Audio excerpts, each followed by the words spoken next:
क्या वाकई बाबर आजम की शादी होने जा रही है और मशहूर स्टार से होने जा रही है? जानिए। पाकिस्तान क्रिकेट बोर्ड के ऑफिशियल ट्विटर अकाउंट पर कौमी क्रिकेट टीम के कप्तान बाबर आजम की एक वीडियो शेयर की गई है, जिसमें वो गूगल पर सर्च किए गए सबसे ज़्यादा सवालात के जवाब दे रहे हैं। जैसे ही इंटरव्यू मंजर यहाँ पर आया तो यूट्यूब पर यह खबर चलने लगी कि बाबर आजम ने शादी करने का ऐलान कर दिया है, और ये खबर भी चलने लगी कि बाबर आजम की शारदा कपूर से शादी होने जा रही है।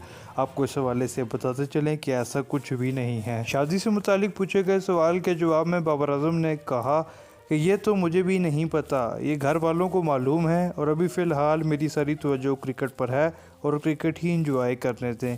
एक और सबसे ज़्यादा सर्च किया जाने वाला सवाल इनकी आमदनी से मुतालिक था, जिससे कप्तान बाबर आजम ने बड़ी होशियारी से गुरेज करते हुए कहा कि ये तो मैं बताऊंगा नहीं, अलबत्ता ये आपकी सोच से कम है।